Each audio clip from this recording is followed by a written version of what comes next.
श्री हरिवंश महाराज जी, क्या भक्ति में आंसू बहाना ही परम अवस्था है या फिर एक ऐसा क्या आंसू ऐसे बहा सकते हो? बहाओ नहीं, हम कह रहे हैं जिसको लगता हो कि तो बहा के दिखाओ। कितनी देर बहा सकते हो ड्रामे में? कितनी देर? अरे आंसू प्यारे के प्यार में जब निकलते हैं वो कोई साधारण आंसू होते हैं?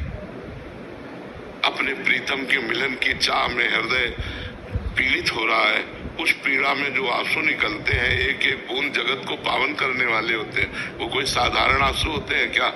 हाँ, अब कथा चल रही भगवान की और याद आ रही आपका लड़का मर गया था या कोई घटना, उसमें आंसू निकल रहे, वो बात अलग है।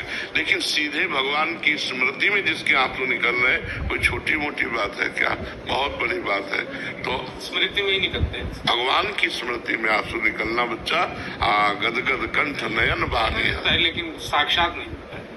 धीरे धीरे धीरे धीरे गदगद कंठ नयन बहानेरा, मम गुण गावत पुलक शरीरा, गदगद कंठ नयन।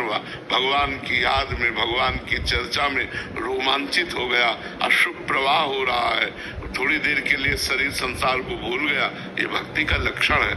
लेकिन पूर्णता कोई किसी से नहीं मानी जाती। प्रभु ऐसा होता है कि जैसे जब जाप करते रहो तो ऐसा होता है कि अब मतलब पीछे हटने का मन नहीं करता, ऐसा लगता है अभी कम समय ही कम। हाँ, बस अब उसको अंदर रखो, किसी से बताओ मत। ये भगवत भक्ति के जो अनुभव होते हैं, इनमें जो हमें कृपा प्राप्त होती है, इसको यदि हम कह देते हैं तो फिर बाधा पड़ जाती है। इसलिए से गुप्त रखो।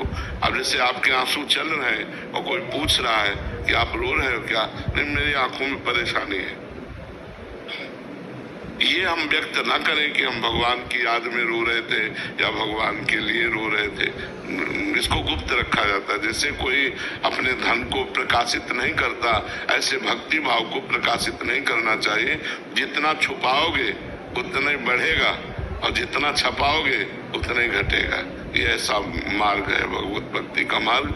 वो हम लोग प्राय अहंकारी जीव हैं, तो यही लगता है कि चार बूंद आंसू गिरे तो चार लोग कहें कि बड़ा भगत है भगवान का, वो अहम पुष्टता के कारण।